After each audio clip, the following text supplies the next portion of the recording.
আপন ইচ্ছায়। একটু আগে বললাম যেই গৌর সেই কৃষ্ণ সেই জগন্নাথ, কৃষ্ণ জগন্নাথ হলো কেন? বলে স্ব ইচ্ছায়। জগতে জগন্নাথ রূপে প্রভু প্রকাশ পাইলা, জগতে জগন্নাথ রূপে প্রকাশ পাইলা।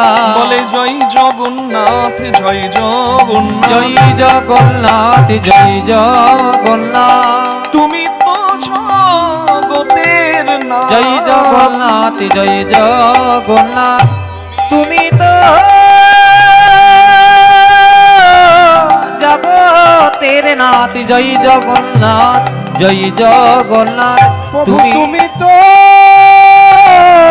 জগতের নাথ। ওহে ভক্ত বাঞ্ছা কল্পতরু, তুমি তো জগতের নাথ। ভক্তবাঞ্ছা কল্পতরু, তুমি তো জগতের নাথ। ভক্তবাঞ্ছা কল্পতরু। বলি জয় জগন্নাথ জয় জগন্নাথ, জগতে জগন্নাথ রূপে প্রকাশ পাইলা। সবকিছুর একটা মাধ্যম থাকে। এই যে হরিকথা আপনারা শুনছেন, এর লক্ষ্য কি? হরিনাম শোনার লক্ষ্যটা কি? ভগবানের চরণে আত্মনিবেদন। আর মাধ্যম কি? কীর্তন। তাহলে জগন্নাথ কি মাধ্যমে এলেন? যার মাধ্যমে এসেছিলেন তিনি একজন বিখ্যাত রাজা, তার নাম রাজা ইন্দ্রদ্যুম্ন।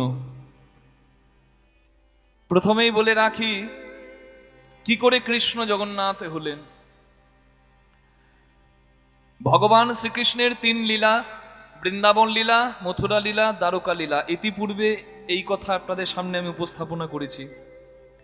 তা দ্বারকা লীলায় ভগবানের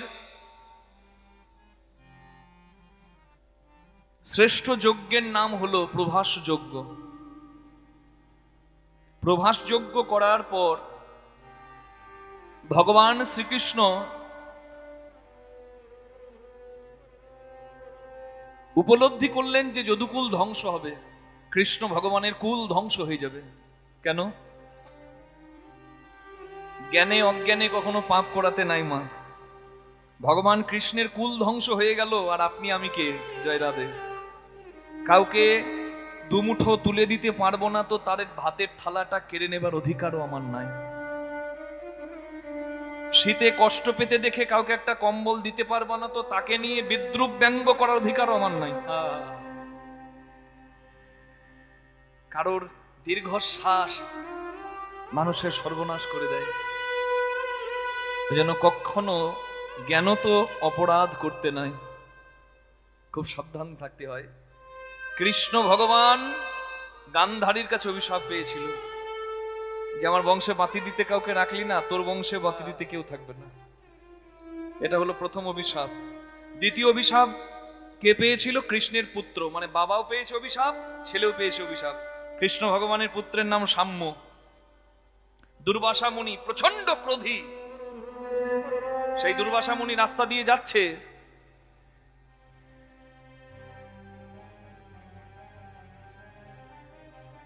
আর কৃষ্ণের পুত্র সাম্য রসিকতা করে গর্ভবতী নারীর রূপ ধরে দুর্বাসা মুনির কাছে দাঁড়িয়েছে। বলুন তো আমার গর্ভে ছেলে আছে না মেয়ে আছে? দুর্বাসা মুনি বলে, ওরে শয়তান, যদুকুলের সন্তান বলে তোদের এতবার? তোর গর্ভে যা আছে ওটা দিয়েই যদুকুল শেষ হবে। ওই গর্ভ থেকে একটা লোহার শুল বের হলো, একটা খণ্ড। সেটাকে শেষ না করলে যদুকুল ধ্বংস হয়ে যাবে। অনেক চেষ্টা করা হলো, একবার ঘষতে ঘষতে শেষ করে দেওয়ার চেষ্টা করা হলো, কিন্তু হরিবল হরিবল হরিবল, ওই যত ঘষেছে, যত কণার কণা পড়েছে, তা থেকে নল খাগড়া নামে একটা, দেখবেন বড় বড় ঘাস পাওয়া যায় গাছের মতো, নল খাগড়া বলে, সেই নল খাগড়ার জন্ম হয়েছে। আর যে নল খাগড়া গুলো নিয়ে যদুকুলে একজন আরেকজনের সঙ্গে যুদ্ধে লিপ্ত হয়ে গিয়েছিল, একজন আরেকজনের রক্ত দেখে আনন্দ পাচ্ছিল। আর ওই শেষ ঘষার পরে যে অংশটা বেঁচে ছিল জলে ফেলে দেওয়া হয়, একটা মাছ সেটিকে গ্রহণ করে, আর সেই মাছটাকে একটা জেলে পায়, আর শেষ পর্যন্ত সেই মাছের ভেতরে যে শেষ অংশটা ছিল ওই খণ্ডের, ওই শিলার, ওই লোহার যে শেষ অংশটা ছিল সেটাকে জড়া ব্যাধ পায়। আর সেই জড়া ব্যাধি বানের ডগায় সেই অংশটাকে লাগায়। কৃষ্ণ ভগবান দেখলেন যদুকুল ধ্বংস হবে, কৃষ্ণ ভগবান সম্পূর্ণ লীলা 125 বছর লীলা সাঙ্গ করে গাছের ওপর উঠলেন, বংশী ধ্বনি করলেন। জড়াব্যাধ কৃষ্ণ ভগবানের শরীরটাকে, দেহটাকে কোনো শিকার মনে করে বাণ নিক্ষেপ করলেন, আর সেই বাণ এসে কৃষ্ণ ভগবানের লীলা সংবরণ করল। এই পর্যন্ত অনেকেই জানেন, তাই আমার কথায় অনেকে ঘাড় নাড়ছেন। এরপরে হলো কি? আমাদের সৎকার হয় 3 উপায়ে। যে কথাগুলি এখানে বলবো, আমার প্রার্থনা থাকবে সবার কাছে, যে শুনবেন এমন ভাবে শুনবেন যেন কালকে আপনি কীর্তনিয়া হয়ে আরো 10 জনকে জানাতে পারেন। কি আর এই কানে শুনবো, এই কানে বের করে দেব, তাহলে এত কষ্টের আয়োজনের সার্থকতা হবে না। জীবনে কাজে লাগাতে হবে। অনেক অমানুষ মানুষ হয়ে যায়, একটা চোর ও সাধু হয়ে যায় এই কীর্তনের কথায়, এই হরি কথায়। তাই প্রাণ ভরে শুনতে হয়। যার যতক্ষণ ধৈর্য থাকবে সে শুনবে, ধৈর্য না থাকলে বাড়িতে গিয়ে বিশ্রাম করবে। কিন্তু এখানে গল্প করে আন কথা বলে এখানে পাপ করাতেও নাই। আর যখন শুনতে বসি তখন এমন ভাবে শুনতে হয় যেন পুরো বিষয়টা উপলব্ধি হয়। হরি বল। এই প্রার্থনায় আমি আপনাদের কাছে জানাই। সনাতন হিন্দু ধর্মে 3 রকমের হয় সৎকার। ক রকমের? 3 রকমের। আমরা কি জানি? আপনাদের এখানে শ্মশান, একটু আগে গিয়ে দেখছি শ্মশান, শ্মশানে দাহ করা হয়, আগুনে পোড়ানো হয়। এটাই কি সংস্কার? এটাই কি সৎকার? না। 3 ভাবে হয় সনাতনীদের সৎকার। কয় ভাবে মা? 3 ভাবে।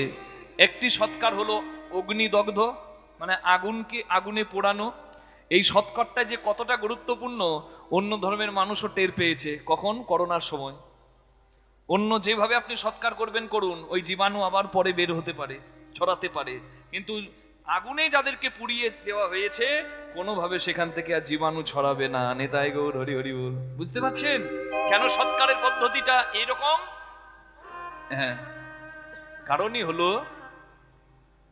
অগ্নি আমাদের দেবতা। অগ্নিকে যদি আহুতি দেওয়া হয় এতে তো মঙ্গলই হয়। কি জয় রাধে। পঞ্চভূতে দেহটা মিশে যায়। ক্ষিতি অপ তেজ মরুদ বোম, যা দিয়ে আমার দেহ গড়া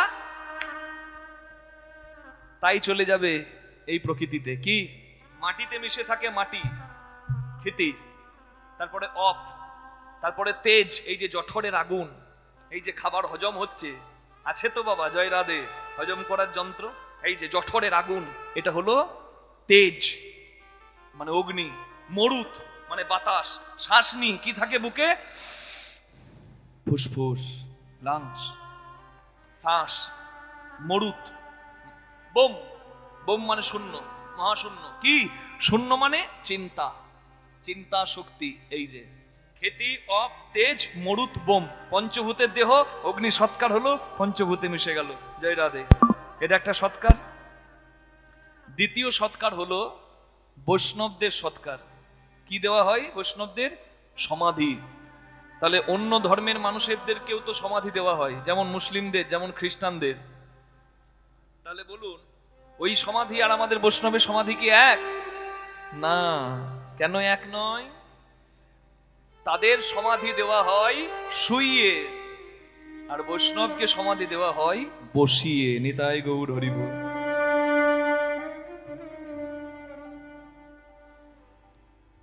তাহলে দুই সমাধি হলো মানে মাটিতে সমাধি প্রদান, 2 নম্বর সৎকার। এবার আপনারা বলতে পারেন, বাবা একজন বৈষ্ণব তো সনাতনী হিন্দু, তাহলে তাকে কেন পোড়ানো হচ্ছে না, তাকে কেন সমাধি দেওয়া হচ্ছে? বৈষ্ণব কৃষ্ণ বলে কেঁদে কেঁদে, বিষ্ণুর উপাসনা যে করে সেই তো বৈষ্ণব। হরি বলে কেঁদে কেঁদে আগেই নিজের দেহটাকে এতটাই পুড়িয়ে ফেলেছে যে তাকে ওই পোড়া দেহ আর পুড়িয়ে লাভ হয় না, তাই সমাধিস্থ করতে হয়নি। তাই গৌর হরি হরি বল। 3 নম্বর সমাধি, 3 নম্বর সৎকার হলো সলিল সমাধি। কোথায় দেখা যায়? অযোধ্যায়। কি করা হয়? জল সমাধি যাকে বলা হয়। রামচন্দ্রের শেষ পরিণতি কি হয়েছিল? সরজু নদীতে রামচন্দ্র নিজের দেহ নিক্ষেপ করেছিল, লীলা সংবরণ করেছিল। এই জন্য রামানুজ সম্প্রদায়ের বা রাম অনুরাগী যারা, রামের ভক্তরা যারা, রামচন্দ্রের মন্দিরের কিছুদিন আগে পূজারীর লীলা শেষ হলো, তিনি পরলোকে গমন করলেন, তাকে সলিল সমাধি দেওয়া হলো এই রাম মন্দিরের পূজারী। কিভাবে সমাধি দেওয়া হয়? 1 বস্তা নুন 1 বস্তা চুন শরীরের সঙ্গে বেঁধে নৌকায় নিয়ে গিয়ে সরজু নদীতে, যেখানে সেখানে নয়, সরজু নদীতে নিয়ে গিয়ে সেখানে ওই চুনে নুনে বেঁধে ফেলে দেওয়া হয়। কেন চুন নুন? কেন? চুন আর নুন বডিটাকে ডিকম্পোজ করতে সাহায্য করে, যাতে জলদূষণ না হয়। এই জন্য প্রাকৃতিক ভাবে শরীরটা শেষ হবে, ওই জন্য নুন আর চুন বাঁধা হয়। তাহলে এই হলো 3 রকমের সমাধি। হরিবল হরিবল হরিবল। কি তা কৃষ্ণ ভগবানের কোন, এই হলো 3 রকমের সৎকার। তা কৃষ্ণ ভগবানের কোন সৎকার হয়েছিল? তিনি তো নরদেহ নিয়ে এসেছিলেন। বলুন, লীলা শেষ হলো, পরমাত্মা গোলকে বিরাজ করলেন, তার তো নরদেহ ছিল। শ্রীকৃষ্ণের যত রূপ, শ্রীকৃষ্ণের যত রূপ শোনো সনাতন, যে রূপের 1 কণা ডোবায় ত্রিভুবন, সর্বপ্রাণী করে আকর্ষণ। হরিবল। অকই তব কৃষ্ণ প্রেম, যিনি জন্ম নদহেম, এ প্রেম নীলকে না হয়, যদি হয় যোগ, না হয় বিয়োগ, বিয়োগ হইলে কবু না জিও।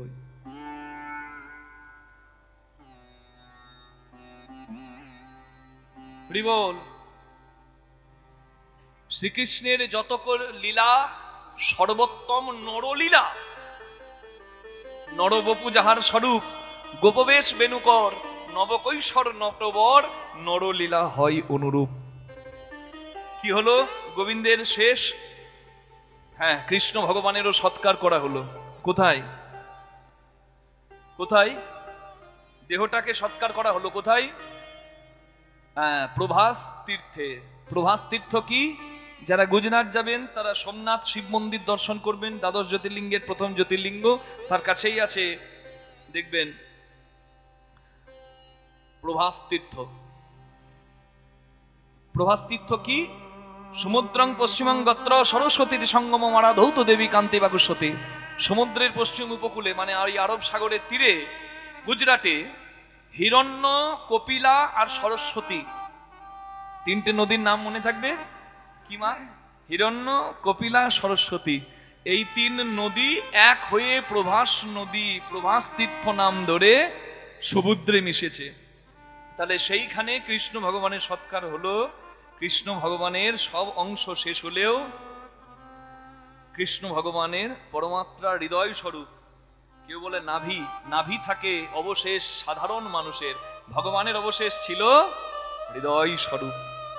সেটি অগ্নিদগ্ধ হলো না, জলে নষ্ট হলো না, মাটিতেও শেষ হলো না, সেটিকে ভগবানেরই তো ইচ্ছা, ইচ্ছাময় লীলা পুরুষোত্তম। অর্জুন সমুদ্রে নিবেদন করলেন, আর সমুদ্রে সমুদ্রে ভাসতে ভাসতে, ভারতের পশ্চিম সমুদ্র হচ্ছে আরব সাগর, সেইখান থেকে ভাসতে ভাসতে, সমুদ্রে থেকে সমুদ্রে ভাসতে ভাসতে বঙ্গোপসাগরের তীরে অনেক দিন ধরে যদি কোনো বস্তু জলে থাকে বা পাহাড়ে থাকে, দেখবেন সেটি একটি জীবাশ্মতে পরিণত হয়ে যায়, ট্রান্সফরমেশন হয় তার। এগুলো সায়েন্সের বিষয়, ভৌগোলিক বিষয়।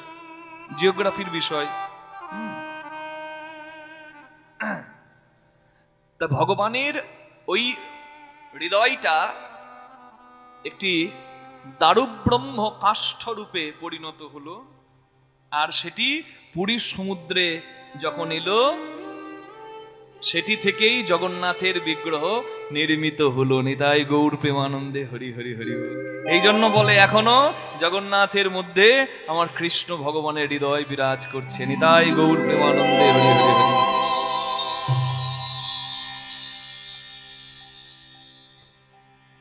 যার হাত ধরে সমুদ্রের তীর থেকে মন্দির পর্যন্ত এলেন জগন্নাথ, তার নাম পুরাকালে ছিল রাজা।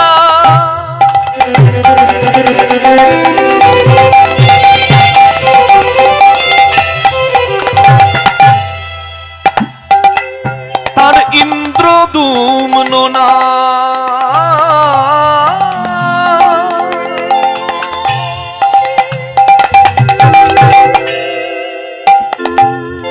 ধর্মে কর্মে ছিল মোদি, সে অতি পুণ্যবান। ধর্মে কর্মে ছিল মতি, অতি পুণ্যবান। ধর্মে কর্মে ছিল মতি, অতি পুণ্যবান। ধর্মে কর্মে ছিল মতি, অতি পুণ্যবান। সদা হরি হরি হরি বলে, হরি হরি হরি বলে, হরি হরি হরি বলে, সদা হরি হরি হরি বলে। সদা কৃষ্ণ কৃষ্ণ কৃষ্ণ বলে, বুকে ভেসে যায় নয়নে জলে, কৃষ্ণ কৃষ্ণ কৃষ্ণ বলে, বুকে ভেসে যায় নয়নে জলে, কৃষ্ণ কৃষ্ণ কৃষ্ণ বলে, বুকে ভেসে যায় নয়নে জলে। সদাই হরি হরি হরি বলে। ধর্মে কর্মে অতি অতি পুণ্যবান। ধর্মে কর্মে ছিল মতি, সে অতি পুণ্যবান। হরি বল। কিন্তু সবার কপালে সুখ সয় না, সবাই সুখী হতে পারে না। যার নাই সে করে চাই চাই, যেদিকে যাই হাত বাড়াই, ব্যাংকে জমাই ভুঁড়ি বাড়াই, কিন্তু তাতেই কি আনন্দ হয় ভাই? মুখে সম্মানিত ভাব কিছু নাই, তবুও সে মাথা ঠকে আমার গোবিন্দের পায়। সেও জানে ইহা বিনা দ্বিতীয় কোনো সত্য নাই, এসেছি সংসারে চলে যাব, যাবার কাজটি ভালো না করতে পারলে এখান থেকে যাওয়াটা আনন্দের হবে নাই। নিতাই গৌর হরি হরি হরি হরি। হরি বল। কি আছে কাজ, সকাল সকাল সাজ, দেরি করে লাভ নাই। আসল কাজটাই তো আমরা করি না, বাকি সব কাজ করি। আসল কাজ बिना हरि भजन से मनुष्य का मनुष्य जन्म प्राप्त नहीं होता है। যে যার নাম এই জীবন কালে স্মরণ করে যাবে, সে তার কাছে যাবে। আমরা যাবার রাস্তা করেছি, কার কাছে যাব? জমতো ভালো রকম লাঠি ঘোরাবে, কে বাঁচাবে? জান্তি দেবব্রতা দেবান, পিতৃ জান্তি পিতব্রতা, ভূতানি জান্তি ভূতের যা মদ যাজি নহু পিমাম। গীতার বাণী। ভালো লাগুক না লাগুক খাও তিতা, পড়তে ভালো লাগুক না লাগুক পড়ো গীতা, ইহাতেই মঙ্গল। হ্যাঁ গো। জান্তি দেবব্রতা দেবান, পিতৃ জান্তি পিতব্রতা, ভূতানি জান্তি ভূতের যা। মানে যে যার স্মরণ নেবে, যে শিব শিব বলবে, সে শিবলোকে যাবে। তার জন্য বলাটা অভ্যাস করতে হবে তাকে। যে পিতৃলোকের আরাধনা করবে, তর্পণ আদি করবে, সে পিতৃলোকে যাবে। হরিবল হরিবল। লোক কিন্তু আলাদা। বৈকুণ্ঠ, স্বর্গ আর গোলক সব এক করে দেবেন না। গোলক যেখানে গোবিন্দের নিত্যলীলা, বৈকুণ্ঠও যেখানে শঙ্খচক্র গদা পদ্মধারী নারায়ণ বিরাজ করে, স্বর্গ যেখানে দেবতার গণ বিরাজ করে, সব আলাদা। কিন্তু যে যার স্মরণ নেবে সে তার কাছে যাবে। এবার আপনি ঠিক করবেন আপনার যাওয়ার গন্তব্য কোথায়। নিতাই গৌর প্রেমানন্দে হরি হরি হরি। জয় রাধে, জয় রাধে, জয় রাধে। উপায় কি নাই? নিশ্চয়ই আছে। উপায় কি নাই? নিশ্চয়ই